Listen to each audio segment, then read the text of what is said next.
Assalamualaikum. This is Umair. Welcome to my channel. Why not Umair? If you if you are a new one, please subscribe my channel and like this video and also leave your comment at the end of the video. ठीक है, इस video के अंदर हम discuss करेंगे lecture number 2 analysis of management accounting information. इसमें हम कुछ मज़ीद डिस्कशन करेंगे। ठीक है, कि कुछ फैक्टर्स को यूज़ करेंगे, सीवीपी एनालिसिस का यूज़ करेंगे, सीपीयूएलएफ को किस तरह से कैलकुलेट करते हैं इसको डिस्कस करेंगे। ठीक है, सबसे पहले हम डिस्कस करेंगे डिसीजन मेकिंग क्या होती है, प्राइस कंसिडरेशन क्या है, कि प्राइस किस तरह से इफेक्ट हो रही है, आपकी कॉस्ट की बेस पे हो रही होती है, डिमांड कितनी है, इन्फ्लेशन कैसा है, प्रोडक्ट का लाइफ साइकिल कैसा है, पेस्ट एनालिसिस कैसी हैं, पेस्टर फैक्टर कैसे हैं। उसके बाद प्राइसिंग के अंदर 2-3 मेथड का जिक्र किया है कि सबसे पहले कॉस्ट प्लस मेथड ये होता है कि आपने अपनी प्रोडक्ट के अंदर थोड़ा सा मार्जिन रख के आपने उसको मार्केट में सेल आउट करना होता है। दूसरी इसमें मार्केट पेनिट्रेशन ये होती है कि आपने अपनी प्रोडक्ट की कॉस्ट कम से कम रखनी होती है, आपने मैक्सिमम प्रोडक्शन, मतलब इसमें इकोनॉमीज ऑफ स्केल का कॉन्सेप्ट यूज़ करना है कि आपने प्रोडक्शन ज़्यादा करनी है और कॉस्ट कम से कम बेयर हो। लास्ट आपके पास है मार्केट स्कीमिंग के अंदर ये होता है कि आपका जो प्रोडक्ट होता है उसकी कॉस्ट भी ज़्यादा होती है आपको और उसकी प्राइस भी ज़्यादा होती है, मार्केट स्कीमिंग जब आप मार्केट में लॉन्च करते हैं। देन हम सबसे पहले इसके अंदर मोस्ट इंपॉर्टेंट टॉपिक को डिस्कस करेंगे, वो है CPULF। इसको बोलते हैं contribution per unit of limiting factor. इसको माइंड में बिठा लें, ये बहुत इंपॉर्टेंट टॉपिक है, ये बहुत ज़्यादा ज़रूरी है आपको इसको समझना। ये आपकी प्रैक्टिकल लाइफ में भी बहुत ज़्यादा हेल्पफुल है। ठीक है, इसके अंदर सबसे पहली चीज़ तो है कि CPULF का स्टैंड फॉर आपको पता होना चाहिए। सबसे पहली चीज़ है कंट्रीब्यूशन जैसे मैं पीछे भी पढ़ के आए हैं और वही कंट्रीब्यूशन को सेम यूज़ किया हुआ है। कंट्रीब्यूशन का बेसिक फार्मूले को आप इसको रट लें, क्रैम कर लें। इसका बेसिक फार्मूला क्या है कंट्रीब्यूशन का, कि sale revenue minus variable cost. Sale revenue में से वेरिएबल कॉस्ट को माइनस करेंगे तो देन आपके पास कंट्रीब्यूशन आ जाएगी। जैसे हमने उस क्वेश्चन में भी कैलकुलेट किया था, अगर आपने देखा हो मार्जिनल कॉस्टिंग, मार्जिनल वाला जो हमने टॉपिक पढ़ा था उसके अंदर हमने कैलकुलेट किया था कि कंट्रीब्यूशन कैसे कैलकुलेट करते हैं, कि सेल रेवेन्यू में से मैंने वेरिएबल कॉस्ट को माइनस किया था। अब इसके बाद इसने लिमिटिंग फैक्टर को डिस्कस किया कि लिमिटिंग फैक्टर क्या होता है। लिमिटिंग फैक्टर यार ये होता है कि आपके पास लिमिटेशन है, कि आप इसने एक लिमिट के अंदर रह के आपने काम करना है, इससे ज़्यादा नहीं करना है, जिसको बेसिकली बोलते हैं कंस्ट्रेंट बेसिकली होता है कि यार आपके पास एक इतनी लिमिट है, आप इस लिमिट से ज़्यादा एक्सटेंड नहीं निकल सकते, मतलब आपके पास इतनी शॉर्ट सप्लाई है। कंस्ट्रेंट बेसिकली होता है कि सप्लाई इतनी मतलब शॉर्ट हो, मतलब इतनी, मतलब आपके पास दिन में 24 घंटे है, आपके पास अगर आप सिर्फ 10 घंटे काम कर सकते हैं, 10 घंटे से ज़्यादा काम नहीं कर सकते। ये 10 घंटे बेसिकली क्या चीज़ है, कंस्ट्रेंट है, इसको बोलते हैं लिमिटिंग फैक्टर। ठीक है, कि आप इससे ज़्यादा नहीं काम कर सकते। ठीक है, उसके बाद इसका बेसिक फार्मूला CPULF का फार्मूला रिवाइज याद कर लें अच्छे से। इसका फार्मूला होता है कि contribution per unit divided bye limiting factor. इसका स्टैंड फॉर ही इसका फार्मूला, स्टैंड फॉर का हाफ जो है ऊपर आ जाएगा, contribution per unit divided bye limiting factor. Limiting factor जो होगा वो उसको बोलेंगे ऑर्स के कितने ऑर्स आपके पास अवेलेबल हैं, ये क्वेश्चन में गिवन होगा आपके पास। ठीक है, ये बहुत आसान भी और मज़े का टॉपिक है। ठीक है, इसके अंदर सबसे पहले आपके पास इंपॉर्टेंट न्यूमेरिकल है, लेकिन बहुत पेपर के पॉइंट ऑफ व्यू से भी इंपॉर्टेंट है। वैसे भी ये आपके पास एक न्यूमेरिकल गिवन है।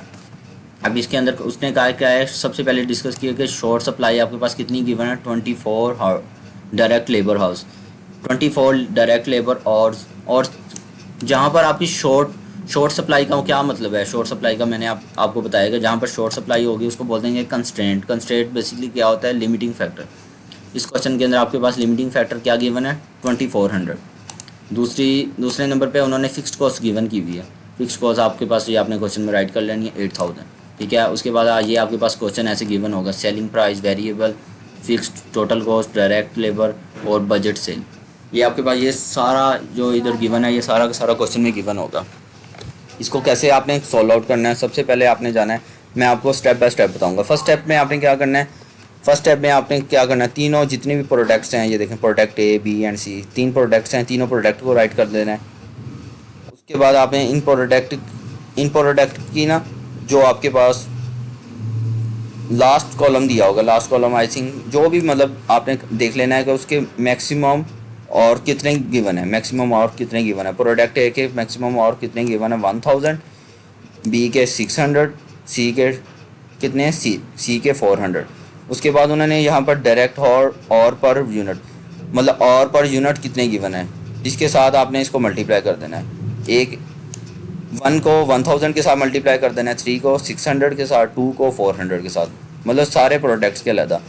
ठीक है, फर्स्ट स्टेप के अंदर क्या करना है आपने, और के साथ जितने घंटे दिए हुए हैं और के साथ आपने उसकी जो सेल दी हुई है, यूनिट्स दिए हुए हैं, उसके साथ मल्टीप्लाई कर देना है। ठीक है, ये फर्स्ट स्टेप आपके पास, ये देखें यहाँ पे किया होगा, 1000 को 1 के साथ मल्टीप्लाई किया, 600 को 3 के साथ, 400 को 2 के साथ, देन मल्टीप्लाई करके जो आंसर आया उनको सबको सम अप करके राइट कर लिया। ये आपके पास कितना आंसर आया, ये बना है 3600। मैक्सिमम कितने आपके पास ऑर्स हैं, 3600। और लिमिटिंग फैक्टर के थ्रू आपके पास कितने ऑर्स हैं, लिमिटिंग फैक्टर नहीं, सॉरी, आपने इसी को माइंड में रखना है कि आपके पास कितने और टोटल हैं, 3600। ठीक है, अब आपने क्या करना है, फर्स्ट स्टेप आपके पास हो गया। दूसरा स्टेप आपने कैसे कैलकुलेट करना है, दूसरा स्टेप के अंदर आपने फाइंड करना है CPULF, contribution per unit of limiting factor. अगर आपको CPULF का फार्मूला आता है ना, तो आप इस चीज़ को देखते हुए CPULF इजीली फाइंड कर सकते हैं हर एक प्रोडक्ट का। फर्स्ट प्रोडक्ट का CPULF कैसे फाइंड होगा, CPULF फाइंड करने से पहले CPULF के अंदर आपको क्या बताया था मैंने, कि कंट्रीब्यूशन फाइंड करनी है। कंट्रीब्यूशन कैसे कैलकुलेट होगी, ये देखें, नेक्स्ट स्टेप है, आपने क्या करना है कि आपने ये फर्स्ट 2 कॉलम्स ऐसे ही राइट कर देने हैं प्रोडक्ट के। 16, ये प्रोडक्ट ए का लिखा हुआ है 16, प्रोडक्ट बी का और सी का, इनकी मतलब सेल प्राइस सबकी गिवन है। उसके बाद इसकी वेरिएबल कॉस्ट। कंट्रीब्यूशन कैसे कैलकुलेट करते हैं, मैंने आपको क्या बताया था, कंट्रीब्यूशन का क्या फार्मूला होता है कि सेल प्राइस में से आपने वेरिएबल को माइनस करना होता है। अब क्वेश्चन के अंदर भी आपको ऐसे ही गिवन है, ये देखें, सेल प्राइस सबसे पहले गिवन है, उसके अंदर क्या है, वेरिएबल कॉस्ट। 16 में से 13 को माइनस करेंगे, क्या आपके पास आंसर आएगा, वो जो आंसर होगा उसको बोलेंगे कंट्रीब्यूशन। आपने एक नया मतलब टेबल बनाना है, इसके अंदर सेल प्राइस पहले लिख लेनी है, वेरिएबल लिख लेनी है, फिर कंट्रीब्यूशन लिख लेनी है। इनको मतलब माइनस करते जाना है। 16 में से 13 को माइनस किया, ये आपके पास आ गया, 16 में से 13 को माइनस किया, 3 आ गया। 32 में से 24 को किया, 8 आ गया। 44 को 30 में से माइनस किया, ये आपके पास 14 आ गया। ये आ गया आपके पास CP, contribution per unit, contribution find कर ली। अब कंट्रीब्यूशन को फर्दर कैसे, CPULF कैसे कैलकुलेट करते हैं, कंट्रीब्यूशन तो आगे, कंट्रीब्यूशन को किसके साथ डिवाइड करना होता है हमने, लिमिटिंग फैक्टर के साथ। सबसे आगे क्या करना होता है, limiting factor, divide by limiting factor. अब आपने क्वेश्चन से लिमिटिंग फैक्टर उठा लेने हैं, लिमिटिंग फैक्टर आपके पास क्वेश्चन में गिवन होंगे। ये देखें, ये लास्ट के अंदर आपके पास लिमिटिंग फैक्टर गिवन है। अगर आप देखें, ये देखें, डायरेक्ट लेबर और रिक्वायर्ड पर यूनिट, ये देखो जिसके साथ हमने मल्टीप्लाई किया था, प्रोडक्ट ए का 1 और गिवन है, प्रोडक्ट का 3 और प्रोडक्ट सी का 2 और। ठीक है, ये कहाँ से आना है, ये आपने लिमिटिंग फैक्टर के अंदर लिख देना है। प्रोडक्ट ए का 1 है, दूसरे का प्रोडक्ट ए का 1 है, दूसरे का 3 है, दूसरे प्रोडक्ट सी का 2 है। ठीक है, फिर आपने इसको क्या करना है, फिर आपने क्या करना है, 3 को डिवाइड कर देना है 1 पे। क्या फार्मूला था CPULF का, कंट्रीब्यूशन पर यूनिट का क्या फार्मूला था कि कंट्रीब्यूशन पर यूनिट, पहले सबसे पहले आपने कंट्रीब्यूशन निकाल दी। कंट्रीब्यूशन को किसके साथ डिवाइड करना है, लिमिटिंग फैक्टर के साथ। लिमिटिंग फैक्टर आपके पास गिवन है, लिमिटिंग फैक्टर के साथ डिवाइड करेंगे। 3 को 1 के साथ डिवाइड किया, 3 आ गया। इसकी तरह 8 को 3 के साथ डिवाइड किया आपने, इस तरह 2.6 आ गया। इसी तरह 14 को 2 के साथ डिवाइड किया, ये आपके पास 7 आ गया। ठीक है, ये आ गया आपके पास। देन आपने ये आपके पास जो आंसर आ गया, ये आपके पास आ गया CPULF। CPULF को फिर माइंड में रख लें, कैसे कैलकुलेट होना है, contribution per unit divided bye limiting factor. Contribution सबसे पहले आपने कंट्रीब्यूशन फाइंड करनी है। कंट्रीब्यूशन कैसे कैलकुलेट होगी, मैंने ये बताया था, सेल में से वेरिएबल कॉस्ट को माइनस कर देना। क्वेश्चन के अंदर गिवन है, सेल में से आपने वेरिएबल कॉस्ट, ये देखें सेल है, सेल में से वेरिएबल निकाली, फिर आपने कंट्रीब्यूशन लिख दी। एक टेबल नीचे बनाना है कंट्रीब्यूशन का, कंट्रीब्यूशन को फिर डिवाइड कर देना है आपने लिमिटिंग फैक्टर, ये दरमियान वाले आपने छोड़ देने हैं। खुद आपने नया टेबल क्रिएट करना है, जैसे यहाँ पर क्रिएट किया हुआ है। लिमिटिंग फैक्टर से डिवाइड करना है, लिमिटिंग फैक्टर से डिवाइड करने के बाद आपके पास कंट्रीब्यूशन CPULF आ गया। देन आपके पास लास्ट स्टेप है रैंकिंग का। रैंकिंग करनी है, रैंकिंग आपने किस बेस पे करनी है कि जिसकी सबसे ज़्यादा अमाउंट आई है, CPULF आया, उसको उस हिसाब से रैंक करना है। सबसे ज़्यादा अमाउंट आई है आपके पास प्रोडक्ट सी की, प्रोडक्ट सी की कितनी है, 7 है। प्रोडक्ट ए की हमारे पास उससे कम है, 3 है। देखें, प्रोडक्ट ए और सी को हमने 1 कर दिया, ए को 2 कर दिया, और प्रोडक्ट सी को कितना कर दिया, 3rd नंबर पर कर दिया। ये हो गया आपके 2 स्टेप्स। इसके बाद इसी स्टेप्स को कंटिन्यू करते हुए लास्ट स्टेप आपका होता है लास्ट, ये होता है 3rd स्टेप। ये बहुत इंपॉर्टेंट स्टेप है, ये भी इसी तरह, इसी पिछले डाटे को अगर आपने सही किया होगा कैलकुलेशन, तो इसी में लेकर जानी है। इसमें आपने 3-4 टेबल्स बनाने हैं। सबसे पहला होता है प्रोडक्शन का, प्रोडक्शन का, फिर आपने लेबर का बताया हुआ या कॉस्ट की बात की हुई है तो यहाँ पर उसकी बात करनी है। फिर टोटल ऑर्स का जिक्र करना है, फिर अवेलेबल यूनिट्स की बात करनी है, फिर उसके बाद कंट्रीब्यूशन पर यूनिट, कंट्रीब्यूशन हमने निकाली थी उसकी अमाउंट्स यहाँ पर राइट करनी है। फिर देन हमने रेवेन्यू बनाना है यहाँ पे। मैं स्टेप बाय स्टेप आपको बताऊँगा। सबसे पहले आपने रैंकिंग के लिहाज से आपने यहाँ पर प्रोडक्शन लिखनी है। सबसे ज़्यादा रैंकिंग किसकी थी? सी की। सी के अंदर कितने यूनिट्स थे? सी के अंदर अगर हम बताएं, सी के अंदर हमने कितने यूनिट्स की बात की थी? सी की हमने रैंकिंग की है फर्स्ट नंबर पे। सी के अगर अकॉर्डिंग जाएं, सी के अंदर हमारे पास कितने यूनिट्स हैं ये देखें क्वेश्चन के अंदर ऊपर 400 units of C first number पे है हमारे पास। उसके बाद हमारी रैंकिंग किसकी थी? ए की 1। उसके बाद हमने राइट कर देना है 400 यूनिट्स ऑफ सी। उसके बाद लिख लेना है 1000 यूनिट्स ऑफ ए। उसके बाद जो लास्ट होगा ना, लास्ट वाला आपने ना स्टार से आपने स्किप कर देना है। उसके बाद आपने यहाँ पर लिख देना है इसकी अमाउंट ये 200 स्किप कर देनी है। 200 आपकी कैसे आएगी ये मैं आपको बताऊंगा कैसे आएगी। आपने यहाँ पर लिख देना है यूनिट्स ऑफ बी, कितने यूनिट्स हैं ये आपके देन इधर से कैलकुलेट होंगे, ये मैं आपको बताता हूँ स्टेप बाय स्टेप। फर्स्ट 2 आपने लिख दिया, जो आपके पास रिमेनिंग बचा उसको आपने छोड़ देना है अभी। फर्स्ट के अंदर आपने क्या किया है? 400 यूनिट्स लिख दिया। उसके बाद आपने लेबर्स लिखनी है कि जिसके अंदर आपने कितने और यूज़ किए थे। अब ये लेबर्स कहाँ से आएगी? लिमिटिंग और से आएगी, लिमिटिंग फैक्टर से आएगी। क्वेश्चन के अंदर ये लिमिटिंग वाला ये गिवन है। सी का कितना था? 2 था। ए का कितना है? 1 है। और बी का कितना है? 3 है। इसी तरह उसी अमाउंट्स को आपने ऐसे लिख देना 2, 1 एंड 3, ये आपने लिख दिया। उसके बाद आपने क्या करना है? ये टू जो अमाउंट है ये आपने 2 को मल्टीप्लाई करना है 400 के साथ। 400 के साथ 2 को मल्टीप्लाई करेंगे, देन आपके पास जो आंसर आएगा वो होगा टोटल आवर्स 800 आ जाएगा। ठीक है, अब आपने क्या करना है? 800 तो आ गया। अब उसके बाद नेक्स्ट स्टेप आपके पास जो है वो है अवेलेबल यूनिट्स। क्वेश्चन के अंदर जब हमने क्वेश्चन स्टार्ट किया था, क्वेश्चन के अंदर उन्होंने गिवन किया था कि आपके पास टोटल कितने अवेलेबल यूनिट्स गिवन है। ये देखें यहाँ पर जैसे लिमिटिंग आवर्स कितने गिवन है? 2400 से ज़्यादा नहीं आप यूज़ कर सकते लेबर आवर्स। सबसे पहले आपने क्या करना है? यहाँ पर 2400 राइट कर लेना है। क्वेश्चन के अंदर ये गिवन होगा, ये 2400 ऊपर राइट कर लेना है। मतलब इसको किसी भी मतलब टेप इन यूनिट्स के साथ नहीं राइट करना, अलहदा राइट करना है ऊपर। देखें 2400 ये आपके पास टोटल है। ठीक है, अब आपने क्या करना है? 2400, इस 2400 को आपने जो फर्स्ट आंसर जो आपका आया है 800, उसमें से आपने इसको माइनस कर देना है। 2400 में से इस 2400 को आपने 800 में से ये जो 800 है इसमें से माइनस करेंगे, देन आपके पास जो आंसर आएगा वो होगा, वो आपने यहाँ राइट कर देना है 1600। फिर आपने क्या करना है? 1600 को देन आपने फर्दर इसके साथ माइनस कर देना है। ये 1000 कैसे आए? 1000 आपने ऐसे आया कि 1 को आपने 1000 के साथ मल्टीप्लाई किया, जैसे आपने 2 को 400 के साथ मल्टीप्लाई किया 800 आ गया। इसी तरह 1 को आपने मल्टीप्लाई किया 1000 के साथ, ये आपके पास 1000 आ गया। तो आपने ये जो आंसर है 16 को आपने माइनस कर देना है। 16 में से माइनस कर देना है 1000 को, जो आपके पास रिमेनिंग आंसर आएगा वो होगा 600। ठीक है, 600। अब इस 600 को आपने उठा के लेकर जाना है। अब इस 600 को उठा कर लेकर जाना है आपने यहाँ पर इस जगह पे ये जो आपके यूनिट्स गिवन है, जो आपके पास लास्ट प्रोडक्शन का यूनिट गिवन होगा ना, वो आपने क्या करना है? उसमें से उसके साथ उसको डिवाइड कर देना है। ये आपके पास की लिमिटिंग फैक्टर कितना है? 3 है। 600 कहाँ से आया? ये यहाँ से आया। 600 को 3 के साथ डिवाइड करेंगे तो जो आपके पास आंसर आएगा वो होगा 200। तो आपने यहाँ पर राइट करना है 200। ये दोबारा देख लें ये किस तरह से 200 आया। 200 के लिए आपको ये चीज़ बनानी पड़ेगी 600 डिवाइडेड बाई 3। 600 कहाँ से आया? 600 आपका यहाँ से कैलकुलेट होगा। जब आपने 1600 में से 1000 को माइनस किया तो आपके पास आंसर आ गया 600। अब जो 600 आपने यहाँ पर रख देना है। 600 को किसके साथ डिवाइड किया? लिमिटिंग फैक्टर ये आपके पास 3 दिया हुआ है, इसके साथ डिवाइड करेंगे तो आपके पास जो आंसर आएगा वो आपने यहाँ पर लिखना है। ठीक है, अब फिर आपने क्या करना है? 200 को जैसे यहाँ पर 400 को 2 के साथ मल्टीप्लाई किया जाता है 800 आ गया था। 1000 को 1 के साथ मल्टीप्लाई किया था 1000 आ गया था। अब 200 को 3 के साथ मल्टीप्लाई करेंगे, देन आपके पास जो आंसर आएगा वो होगा 600। ठीक है, अब आपने क्या करना है? यहाँ पर जैसे स्टेप्स ला रहे थे आपने अपने घंटों को कंप्लीट करना है। ठीक है, आपने अपनी वैल्यू को ना 0 का इक्वल लेके आना है। ये आपके 2400 हैं, इस 2400 को आपने कंप्लीट करना है। कैसे इस 2400 को कंप्लीट करेंगे? सबसे पहले हमने 1600 बना लिए, 1600 हमारे पास आ गए।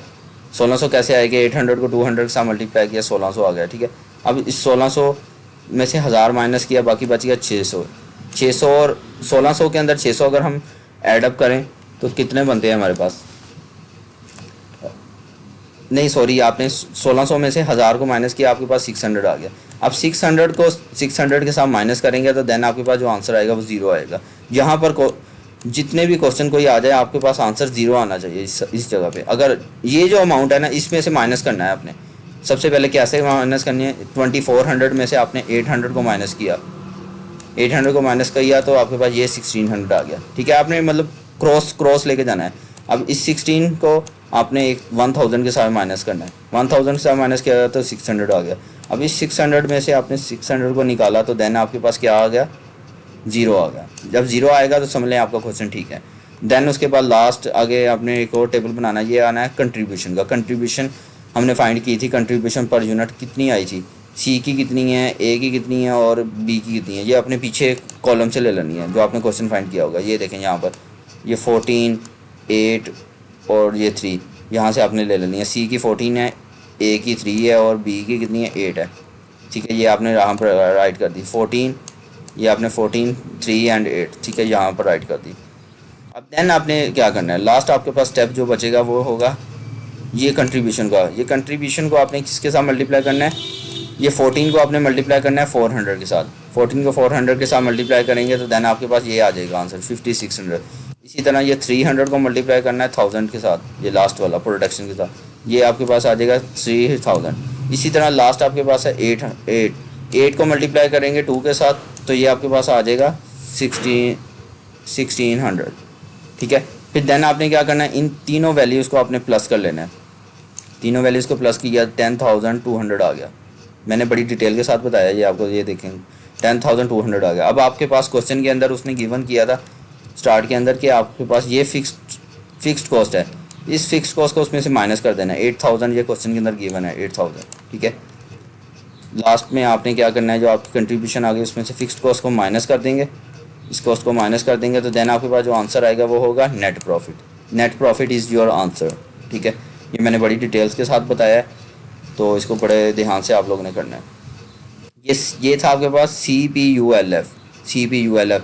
सबसे पहले आपने मतलब कंट्रीब्यूशन निकाल दी, कंट्रीब्यूशन के बाद लिमिटिंग फैक्टर से डिवाइड कर दिया, डिवाइड करने के बाद उसके बाद आपने CPULF वाला फार्मूला लगाकर आपने इसको मतलब कंट्रीब्यूशन को डिवाइड कर दिया लिमिटिंग फैक्टर के साथ तो आपके पास CPULF आ गया। रैंकिंग कर दी, रैंकिंग कर देनी है। रैंकिंग के बाद क्या करना है, आपने ये टेबल क्रिएट करना है। टेबल मैंने जैसे बताया है एक एक स्टेप के साथ वैसे आपने ये क्रिएट करना है, देन आपको नेट प्रॉफिट आ जाएगा। ठीक है, ये था CPULF। इसके बाद एक आखिरी टॉपिक है, ये बिल्कुल शॉर्ट है, CVP stand for cost volume profit. इसके अंदर मतलब हम 3-4 मेथड्स को डिस्कस करेंगे, ब्रेक इवन को, मार्जिन ऑफ सेफ्टी को एंड टारगेट वॉल्यूम को। ठीक है, ब्रेक इवन बेसिकली क्या होता है, ब्रेक इवन पॉइंट ऐसा पॉइंट होता है कि आपने कितनी सेल करनी है तो उसके ऊपर आप कितनी सेल करेंगे उसके ऊपर कि आपको आपकी जो कॉस्ट है, आपने मतलब 1000 की कॉस्ट आई है और आपने कितनी सेल करनी है कि आपकी 1000 की कॉस्ट कवर हो जाए, इसको बोलते हैं ब्रेक इवन। ठीक है, इसका फार्मूला क्या होता है, ये फार्मूला गिवन है, fix overhead divided by contribution per unit. जितने भी फार्मूले हैं ना, ये फार्मूले आपको फर टिप्स पे फर आपको फिंगर टिप्स पे आते होंगे तब आप क्वेश्चन को सॉल्व कर पाएंगे। ब्रेक इवन का अगर आपके पास क्वेश्चन आ जाता है तो देन आपने फिक्स ओवरहेड को डिवाइड कर देना है कंट्रीब्यूशन पर यूनिट पे। फिक्स ओवरहेड भी क्वेश्चन में गिवन होगा, कंट्रीब्यूशन नहीं गिवन तो कंट्रीब्यूशन कैसे कैलकुलेट करते हैं मैंने आपको बताया होगा कि कंट्रीब्यूशन कैसे कैलकुलेट करते हैं कि सेल में से आपने क्या माइनस करना होता है, वेरिएबल कॉस्ट को। तो ये ब्रेक इवन का एक क्वेश्चन भी यहाँ पर गिवन है। ये देखें क्वेश्चन है, यहाँ पर उन्होंने बताया कि 45 इसकी जो है फिक्स्ड कॉस्ट है, ये देखें फिक्स्ड कॉस्ट है $45। उसके बाद उसने बताया कि ये वेंडर पे 0.15 ईच फॉर द न्यूज़पेपर, ये उसकी क्या है कि 0.15 वेरिएबल कॉस्ट है और ये which are then sold for, selling price इसकी कितनी है $0.40। उसके बाद उसने क्वेश्चन में पूछा कंट्रीब्यूशन फाइंड करें, उसके बाद उसने कहा ब्रेक इवन फाइंड करें। कंट्रीब्यूशन कैसे कैलकुलेट करते हैं, वही फार्मूला, सेल प्राइस में से वेरिएबल कॉस्ट को फाइंड करना। सेल प्राइस में क्वेश्चन में क्या गिवन है, कितने की सेल हो रही है, मैंने आपको बताया कि 0.40। उसके बाद वेरिएबल कॉस्ट कितनी है 0.15, इसमें से इसको माइनस करेंगे कंट्रीब्यूशन आ जाएगा। कंट्रीब्यूशन के बाद ब्रेक इवन का वही फार्मूला लगाना है, fix cost divided by contribution per unit. Fix cost कितनी है क्वेश्चन के अंदर 45, क्वेश्चन में बताया हुआ है कि this is a fix cost divided by contribution per unit. Contribution per unit कैसे कैलकुलेट करना है, या हमने कैलकुलेट कर लिया कि सेल में से वेरिएबल कॉस्ट को माइनस करते हैं तो देन हमारे पास जो आंसर होता है वो होता है देन इसके अंदर फार्मूले में पुट करना है और आंसर आ जाएगा। इसके अंदर दूसरा एक और मेथड बताया हुआ है प्रॉफिट वॉल्यूम। प्रॉफिट वॉल्यूम के अंदर भी ये फार्मूला होता है कि कंट्रीब्यूशन पर यूनिट वाला फार्मूला लगा दें या ये लगा दें, total contribution divided by sale revenue लगा दें, या contribution per unit divided by selling price. Contribution कैसे कैलकुलेट करनी है, वही जैसे मैंने बताया, सेलिंग प्राइस आपके पास क्वेश्चन में गिवन होगी। अब जैसे पीछे क्वेश्चन किया है इसके अंदर, इसी क्वेश्चन को हमने ये फाइंड करना हो PV price profit over volume, तो कैसे कैलकुलेट करेंगे। कंट्रीब्यूशन हमारे पास कितनी है, कंट्रीब्यूशन हमने कैलकुलेट की है पिछले क्वेश्चन के अंदर। अगर पिछले क्वेश्चन की मैं बात करूँ, कंट्रीब्यूशन कितनी है हमारे पास 0.25 आई है।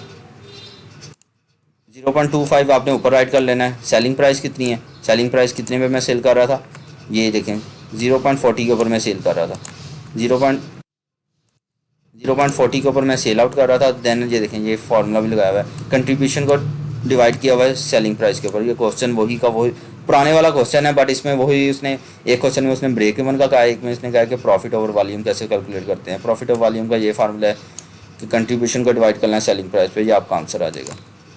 कंट्रीब्यूशन इतनी ज़्यादा यूज़ हो रही है ना, मैंने आपको पता नहीं कितनी दफ़ा रिपीट कर दिया, तो कंट्रीब्यूशन का आपको पता होना चाहिए।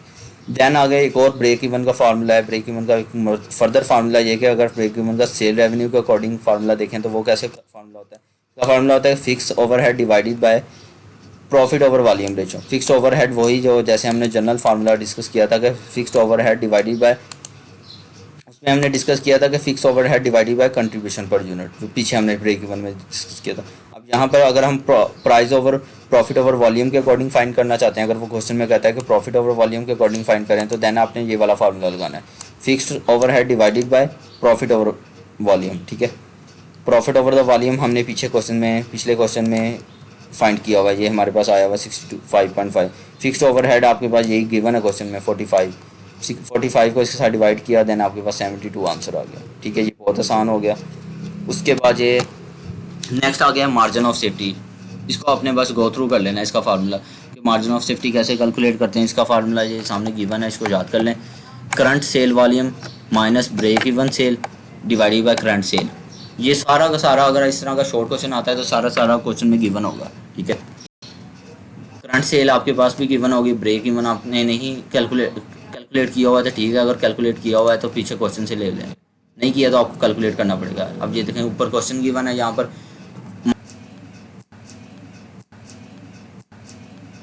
400 में से हमने क्या किया है,